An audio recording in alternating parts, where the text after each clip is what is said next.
Desde los confines del mundo antiguo, a lo largo de muchos siglos, exploradores, filósofos, investigadores y todos los eruditos del mundo antiguo cartografiaron este mundo desconocido con criaturas tan enigmáticas que desafiaban toda lógica y toda razón. No eran metáforas, no eran alegorías, eran descripciones que se tomaron al pie de la letra, que se copiaron en bestiarios y que se grabaron en mapas y aterrorizaron a generaciones enteras. Una de ellas fue llamada por Plinio el Viejo en el siglo I después de Cristo como Plemias. Lo asombroso no era que estas criaturas fueran antropomórficas o algún tipo de animal gigante como los dragones. Eran personas, seres humanos o algo muy parecido, que caminaban erguidos, que empuñaban armas, que formaban tribus que, según los relatos, existían en algún lugar más allá de las fronteras del imperio. En este capítulo del Inquisidor Ilustrado hablaremos de todas estas criaturas del mundo antiguo. Y aunque usted no lo crea, existieron criaturas, según los antiguos mapas, que eran muy similares a los humanos modernos, pero con el rostro en el pecho y sin cabeza.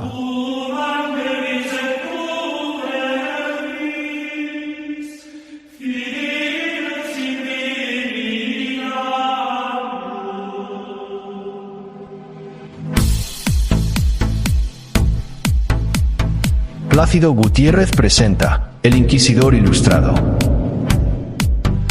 Podcast dedicado a los mitos, misterios, leyendas, hechos insólitos y mucho más.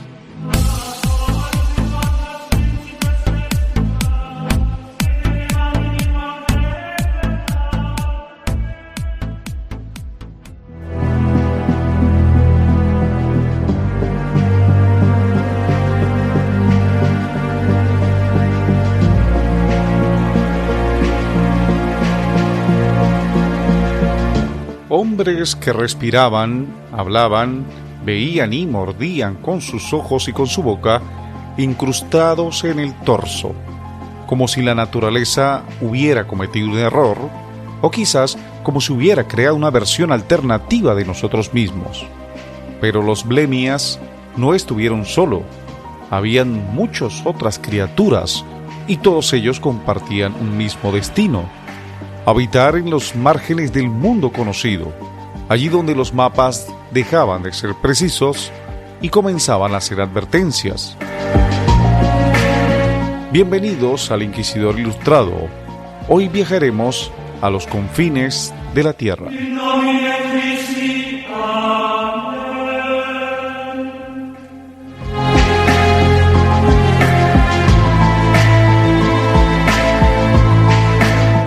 Para entender a los Blemias, debemos primero entender el mundo que los inventó.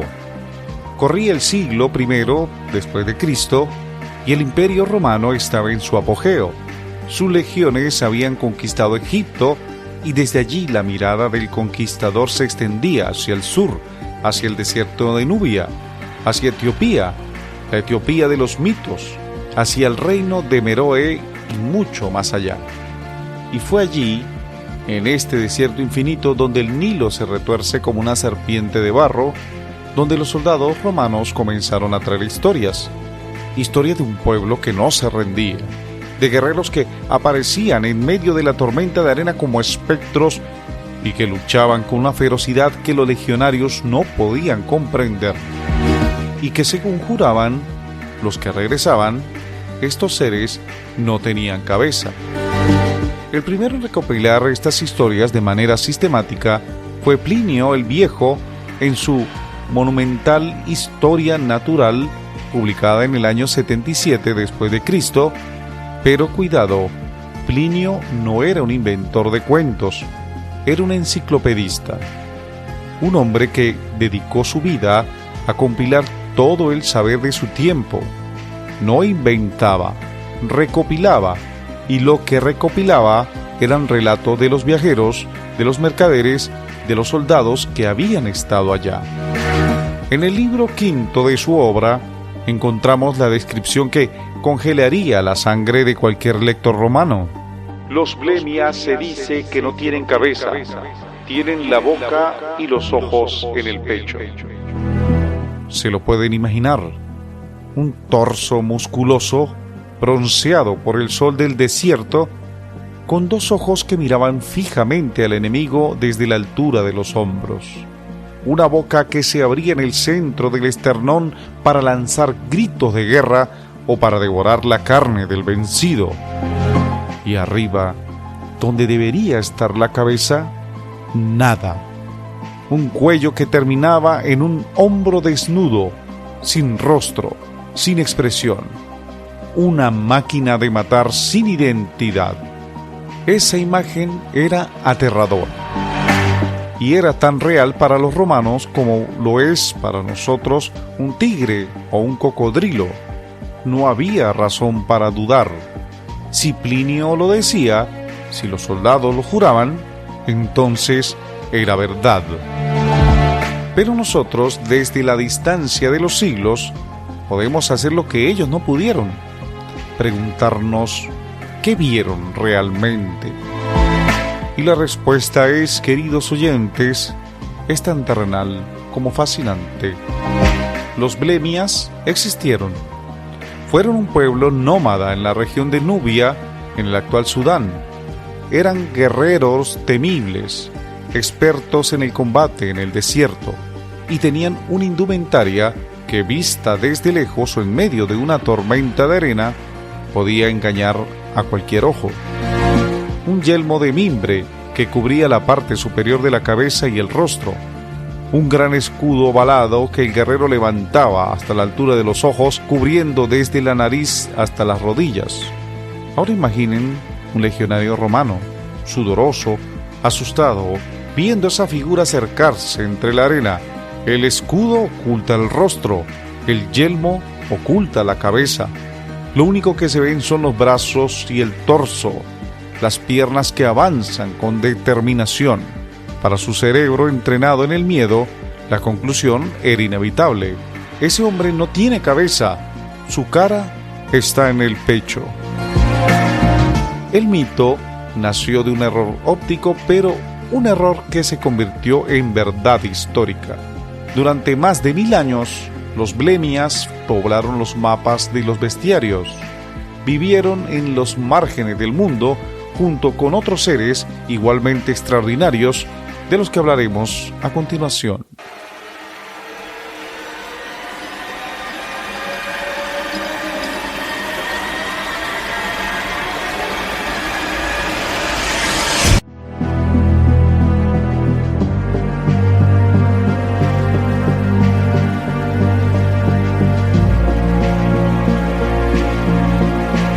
Si los blemias representaban el miedo al enemigo extranjero, los cinocéfalos representaban la fascinación por lo bestial y lo divino.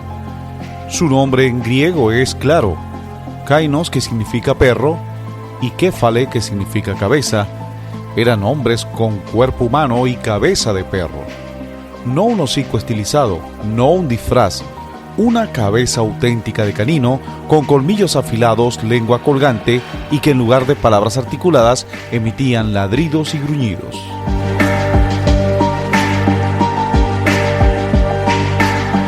Los primeros en mencionarlo fue Heródoto, el padre de la historia, en el siglo V a.C. Él lo situaba en algún lugar de Libia, junto a otros pueblos monstruosos. Para los griegos, los cinéfalos eran bárbaros incapaces de civilización, seres que vivían al margen de la polis, la ley y la razón. Pero aquí ocurre algo fascinante. Su destino mitológico no fue el de simples monstruos. Cuando los griegos llegaron a Egipto, se encontraron con las estatuas de un dios con cabeza de chacal. Ese dios era Anubis, el señor de los muertos, el que pesaba los corazones en la balanza del más allá. Y los griegos, al verlo, hicieron una conexión inmediata. Esto es un cinéfalo, dijeron. Pero no es un monstruo, es un dios. Y así, de ser bestias salvajes, los cinéfalos comenzaron a ser vistos como guardianes sagrados. En algunos textos se les atribuía sabiduría, en otros se decía que eran capaces de hablar con los dioses. La frontera entre el monstruo y lo divino es muy delgada y depende siempre del ojo del que la mira. Pero la transformación más sorprendente ocurrió mucho después, ya en la era cristiana. En la leyenda de San Cristóbal, el santo patrón de los viajeros, se cuenta que el santo era originario de una tierra lejana y que tenía cabeza de perro. Era un cinéfalo gigante que servía a un rey, pero que un día decidió buscar al señor más poderoso. Primero sirvió a un emperador, pero vio que el emperador temblaba ante el diablo. Luego sirvió al diablo, pero vio que el diablo temblaba ante Cristo. Finalmente, encontró a un ermitaño que lo bautizó y lo convirtió. Y así, un hombre perro se convirtió en un santo.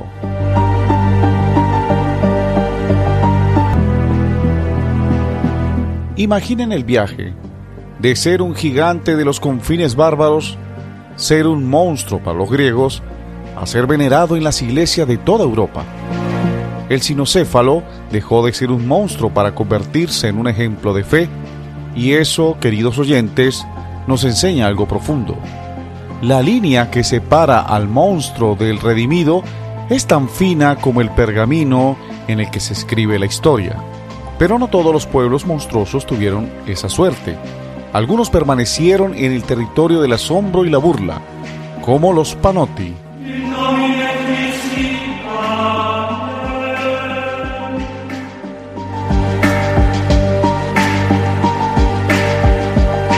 Viajemos ahora hacia el este, hacia la India mítica que los griegos imaginaban como un lugar de maravillas y excesos.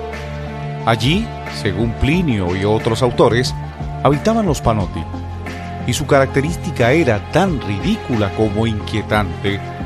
Tenían orejas tan grandes que les cubrían todo el cuerpo. Literalmente, orejas inmensas que colgaban desde los lados de la cabeza hasta el suelo y que usaban como ropa, como cobijo, como manta para dormir. En verano se enrollaban las orejas para refrescarse. En invierno se las desplegaban como una tienda de campaña. La imagen es casi cómica hoy, pero para un romano era la prueba de que en los confines del mundo las leyes de la naturaleza se rompían. ¿Cómo podía un hombre tener orejas tan grandes? ¿Y cómo podía vivir con ellas? Era una exageración de un sentido, la audición, y una falta total de pudor que era una de las virtudes romanas. Pero aquí también, detrás del mito, hay una pista de realidad. Se cree que la descripción de los Panoti pudo venir al ver los habitantes de ciertas regiones de la India o del sudeste asiático que usaban grandes orejeras de madera o de metal para estirarse los lóbulos de las orejas como adorno, una práctica que aún existe en algunas tribus. El viajero vio la deformación, la exageró y el mito nació. Un lóbulo estirado se convirtió en una oreja gigante, y una oreja gigante se convirtió en una manta. Los Panoti fueron, quizás, el pueblo monstruoso más ridiculizado. No eran temibles como los blemias, ni sagrados como los cinocéfalos. Eran simplemente extraños. Y esta extrañeza les valió un lugar en los bestiarios y en los mapas como una curiosidad, como un dato de la vastedad de la creación. Pero si hablamos de vastedad y de monstruos, hay una criatura que los supera a todos en fama, en antigüedad y en terror.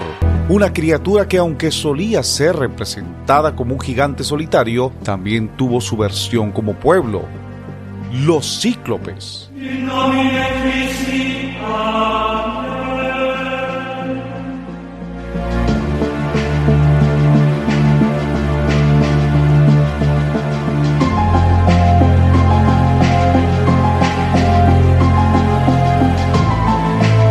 Desde Homero hasta la actualidad, los cíclopes han poblado nuestra imaginación.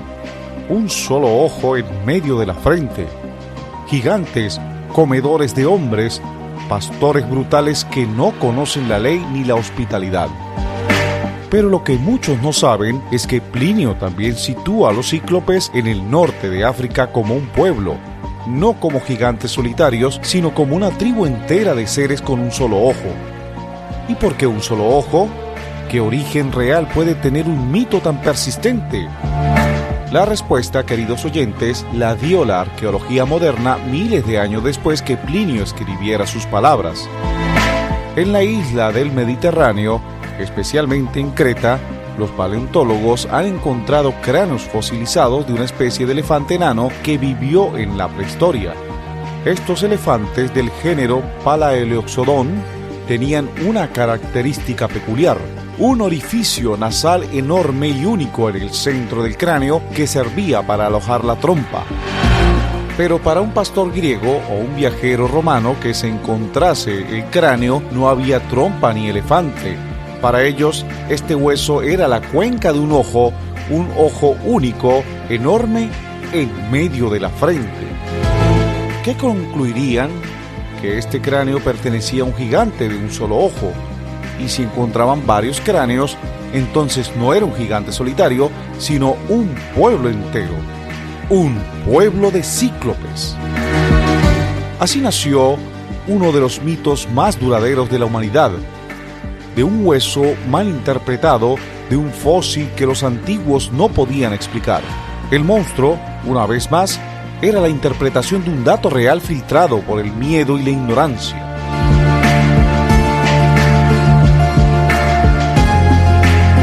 Así, queridos oyentes, tenemos a los 4 pueblos que hoy hemos recorrido: los blemias, los cinocéfalos, los panoti y los cíclopes.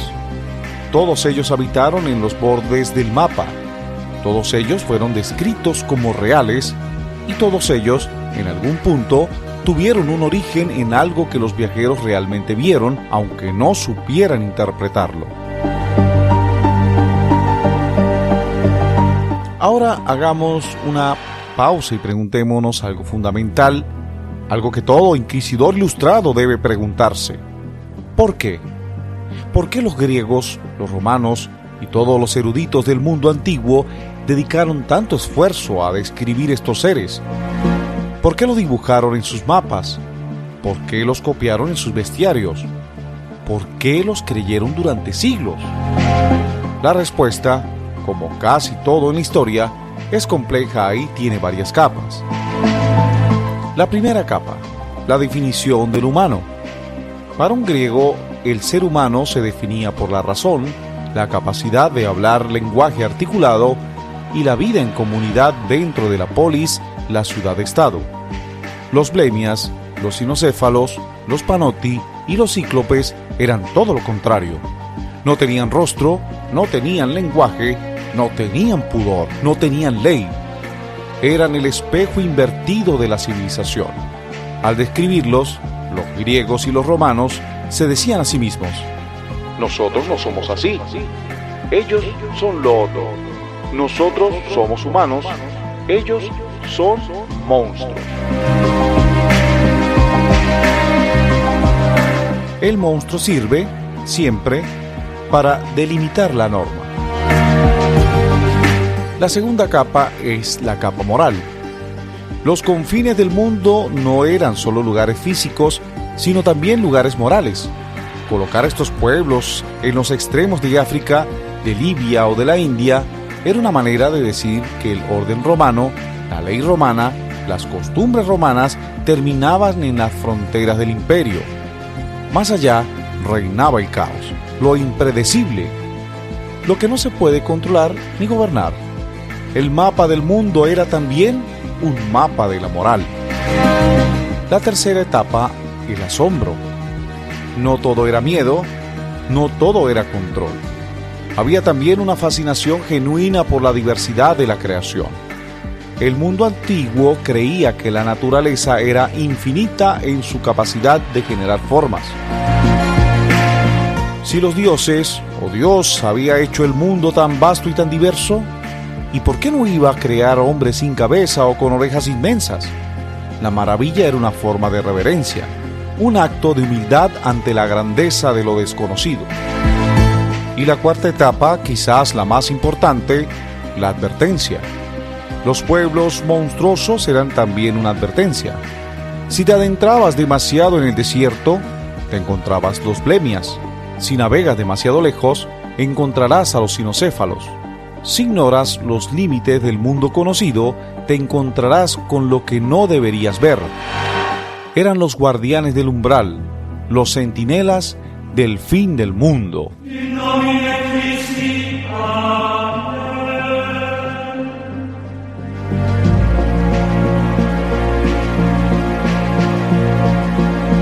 Los siglos pasaron y los monstruos comenzaron a desaparecer de los mapas, no porque los eruditos se volvieran más escépticos de la noche a la mañana, sino porque los exploradores empezaron a regresar con informes que no coincidían con las leyendas.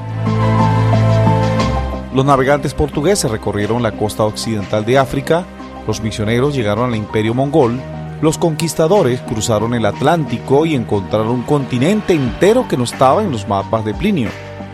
Y cuando finalmente llegaron a Nubia, al corazón de la tierra de los Blemias, no encontraron hombres sin cabeza. Encontraron un pueblo guerrero, sí, pero un pueblo que tenía cabeza, que tenía rostro, que tenía familia, que tenía historia. Y así la explicación racional parecía haber ganado la batalla. Los Blemias eran un pueblo real, pero su descripción monstruosa era un error de perspectiva. Los cinocéfalos eran una interpretación equivocada de los dioses egipcios, los panoti una exageración de una práctica tribal, los cíclopes un fósil mal interpretado. Todo parecía resuelto, todo parecía encajar en el orden lógico del mundo moderno. Pero aquí está lo inquietante, queridos oyentes, lo que ningún explorador pudo desmentir del todo, porque los Blemias, los cinocéfalos, los panoti y los cíclopes no fueron eliminados de los mapas por la evidencia, fueron eliminados por el cambio de paradigma. Cuando los europeos llegaron a África y a Asia, ya no buscaban monstruos, buscaban recursos, rutas comerciales y almas que convertir. Su mirada había cambiado, y cuando la mirada cambia, lo que antes era un monstruo se convierte en un otro más o menos exótico. Pero la pregunta que nadie pudo responder es esta: ¿y si algunos de estos relatos eran ciertos? ¿Y si hubo en algún rincón remoto del mundo una tribu que nació con una deformidad genética que les daba el rostro en el pecho? ¿Y si existieron seres humanos con características que la ciencia moderna aún no ha podido explicar del todo? Los antiguos no eran tontos, sabían distinguir entre un mito y una descripción de primera mano.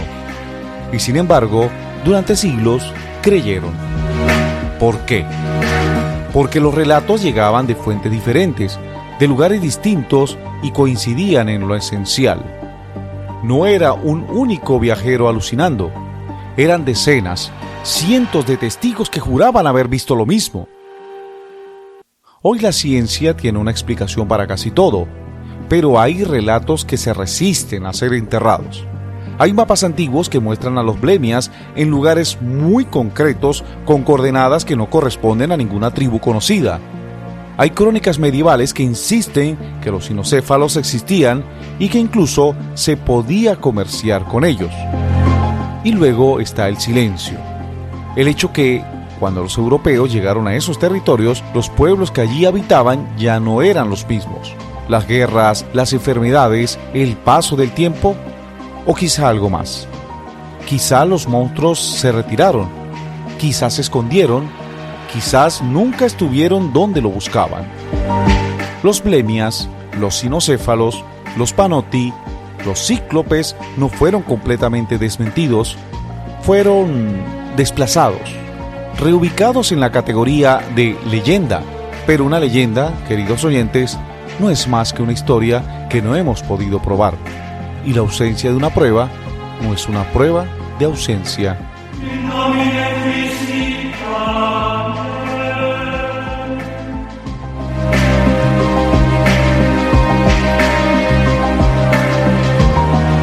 Y así llegamos al final de este viaje.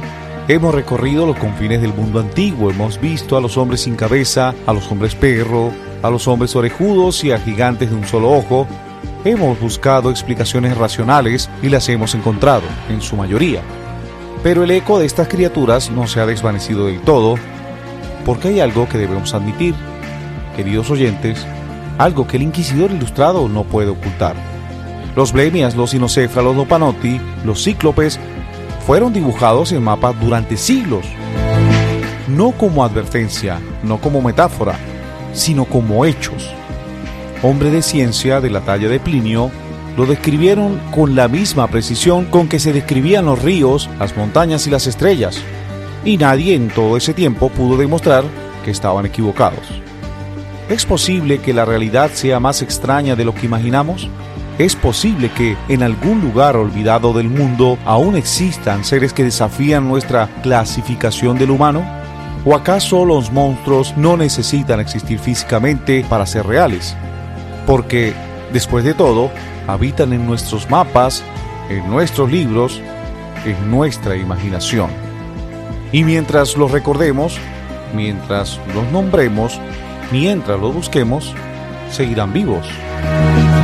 Quizás los blemias no estén en el desierto de Nubia. Quizás los cinocéfalos no aúllen en las noches de Libia. Quizás los panotti no extiendan sus orejas en la India. Quizás los cíclopes no acechen en las cuevas de Sicilia. Pero, ¿y si solo estamos mirando en el lugar equivocado? ¿Y si los pueblos monstruosos no son pueblos sino umbrales? ¿Y si su verdadera función no era ser encontrados, sino recordarnos que el mundo es grande, más antiguo, más misterioso de lo que cualquier mapa puede contener? Hay quienes dicen que los blemias no eran hombres sin cabeza, sino hombres que ocultaban sus cabezas. ¿Y si no era un error óptico? ¿Y si la máscara y el escudo no eran para engañar al enemigo, sino para protegerse de algo que solo ellos podían ver? Algo que nosotros con nuestras cabezas al descubierto no podemos imaginar. Los antiguos mapas no solo mostraban caminos, mostraban advertencias, y la mayor advertencia de todas, amigos oyentes, era esta: más allá de aquí, el mundo no es lo que parece. La próxima vez que mires un mapa antiguo y veas un hombre sin cabeza en el borde del pergamino, pregúntate, ¿quién mira a quién? Porque quizás, solo quizás, ese hombre sin cabeza te está mirando a ti, desde otro lado del tiempo, con sus ojos en el pecho, sonriendo con su boca en el esternón, sabiendo algo que nosotros, los de rostros completos, hemos olvidado. O quizás, y esto es lo más inquietante, nunca fueron ellos los que estuvieron en el borde del mapa. Quizás fuimos nosotros.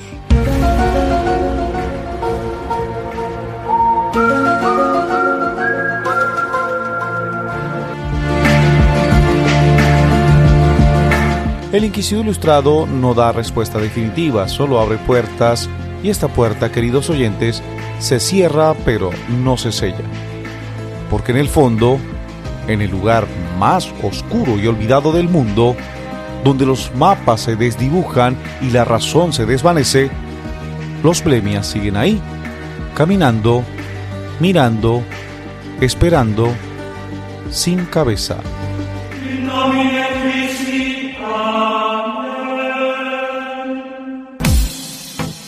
Plácido Gutiérrez presentó El Inquisidor Ilustrado. Gracias a todos ustedes por su amable atención.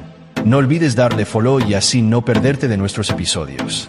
Búscanos en la plataforma de podcast de tu preferencia. Les habló para todos ustedes, Diego.